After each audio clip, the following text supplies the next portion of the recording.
परमेश्वर पिता, हम आपका धन्यवाद करते हैं।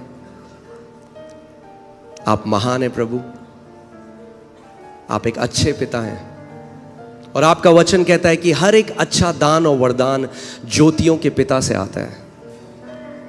प्रभु, हम धन्यवाद करते हैं आपके लिखित वचन के लिए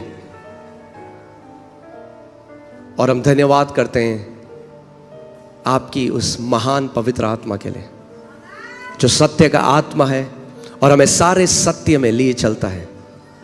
प्रभु, आज होने दे कि तेरे वचन का प्रकाशन तेरे लोगों के ऊपर प्रकट हो।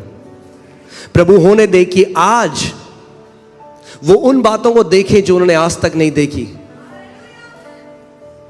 और उस प्रकाशन को अपना बना लें। प्रभु,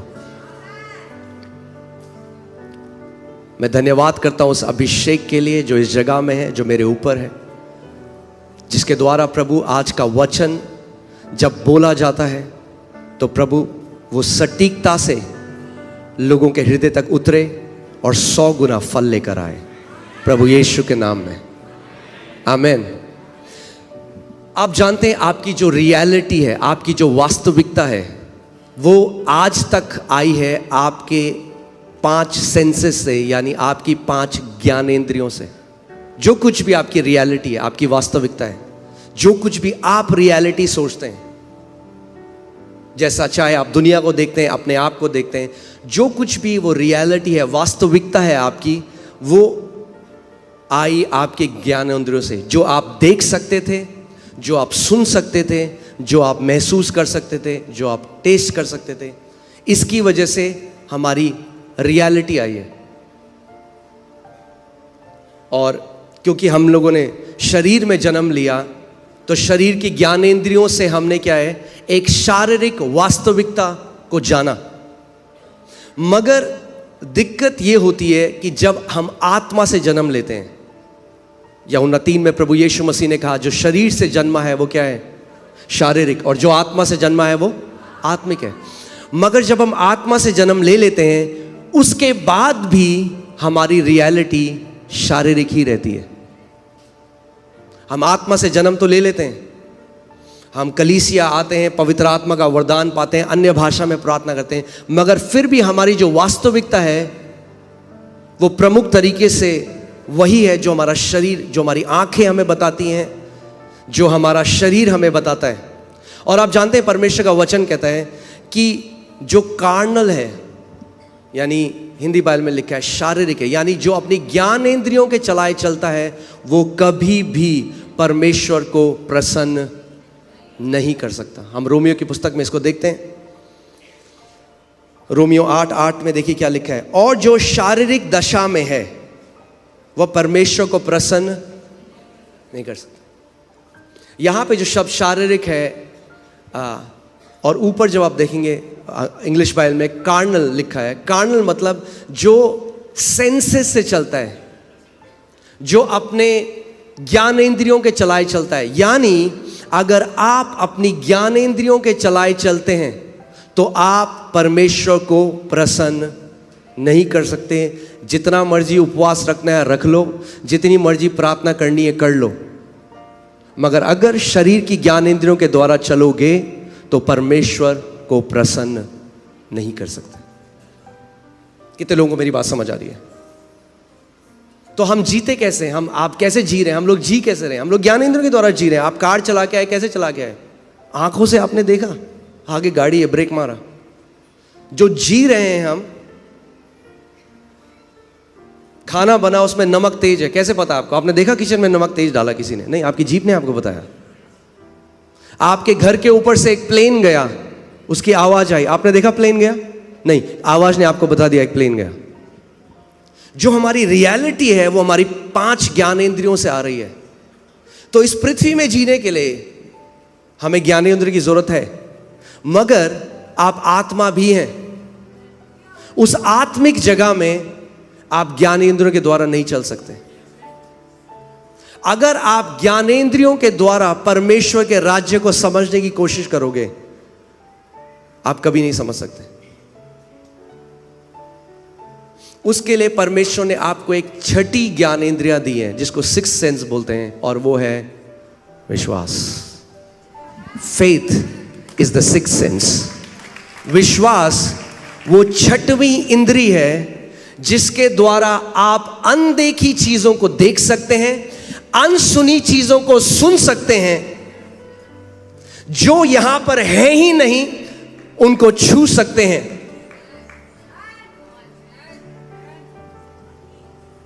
बाइबल क्या कहती है? इब्रानी 11,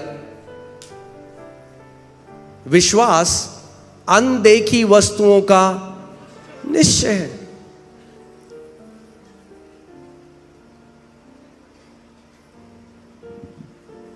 आमीन। अनदेखी वस्तुएं। सो हमें समझना है। फिर से हम लोग उसमें जाते हैं, इब्रानी 11 उसकी 6वीं आयत देखते हैं। और विश्वास बिना उसे प्रसन्न करना अनहोना है, इम्पॉसिबल है। इसका सही अनुवाद होगा असंभव है।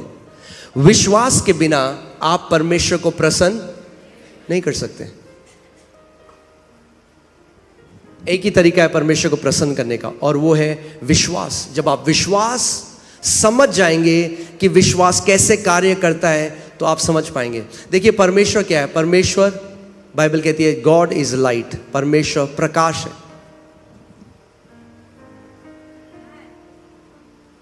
परमेश्वर ने जो पूरा अपना उसका जो राज्य है वहां पे अनगिनत स्वर्गदूत हैं। सब कुछ जो अपने राज्य की परमेश्वर ने सृष्टि करी वो लाइट के द्वारा करी। कैसे करी? प्रकाश के द्वारा। वो प्रकाश है, उसने प्रकाश के द्वारा सब कुछ बनाया। और आप जानते हैं मैं पृथ्वी की अभी लाइट की बात कर रहा हूं, परमेश्वर की नहीं। केवल एक उदाहरण के लिए कि आप समझ जाएं। पृथ्वी में जो लाइट हम देखते हैं इसकी स्पीड आपको पता है क्या है? 1 सेकंड में 7.5 बार ये पृथ्वी के चक्कर मार सकती है। 1 सेकंड में आप लाइट को नहीं देख सकते, उसका प्रकटीकरण देख सकते हैं, वो इतनी तेज है। सो जो स्वर्गदूत हैं हम उन्हें नहीं देख सकते। अगर उन्हें अपीयर होना है तो अपनी स्पीड बहुत स्लो करनी पड़ेगी कि आप उन्हें देख सकें। तो अगर आप अपनी ज्ञानेंद्रियों के तरह चलेंगे तो आप कभी परमेश्वर के राज्य में को नहीं समझ सकते। आप उससे वो जो चीज है वो नहीं ग्रहण कर सकते। बाइबल, इंग्लिश बाइबल में लिखा है carnal mind is enmity with God. यानी अगर आप शारीरिक हैं, यानी अपने ज्ञानेंद्रियों की तरह चलते हैं, तो वो दुश्मनी है परमेश्वर के लिए।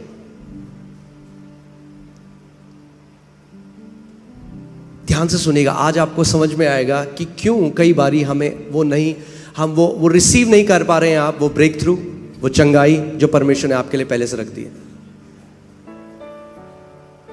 सो विश्वास क्या है? विश्वास एक सिक्स्थ सेंस है, वो आत्मा का सेंस है। आपका आत्मा की ज्ञानेंद्रिय है। क्योंकि विश्वास कैसे आता है? याद है आपको परमेश्वर ने हमें क्या दिया है? विश्वास का आत्मा। विश्वास शारीरिक नहीं है, विश्वास आत्मिक है, आत्मा से आता है।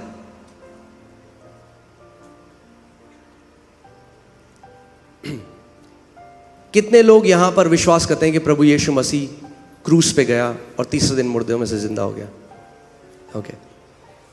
कितने लोगों ने देखा उसको जाते हुए क्रूस में? नहीं देखा आपने। कितने लोग यहां मानते हैं कि उनका नाम जीवन की पुस्तक में लिखा गया? अपने हाथ को दिखाइए। क्या पढ़ा है आपने अपना नाम जीवन की पुस्तक में? आप समझ रहे हैं मैं क्या कह रहा हूं? हमारा उद्धार भी विश्वास, जो ज्ञान जो आपने नहीं देखा उस पर विश्वास करके हुआ।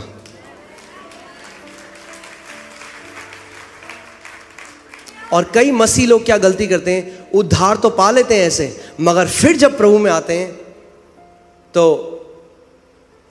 फिर से शारीरिक चाल चलने लग जाते हैं, शारीरिक ज्ञानेंद्रियों के द्वारा चलने लग जाते हैं। देखिए यूहन्ना 20:24 से 25 हम पढ़ते हैं। थोमा एक ऐसा चेला था परमेश्वर का, और मैं चाहता हूं आप इस बात को समझें। इसमें लिखा है, परंतु 12 में से एक अर्थात थोमा जो दिदुमुस कहलाता है, जब यीशु आया तो उसके साथ न था। जब अन्य चेले उससे कहने लगे हमने प्रभु को देखा है, तब उसने उनसे कहा, जब तक मैं उसके हाथों में कीलों के छेद को न देख लूं और कीलों के छेद में अपनी उंगली को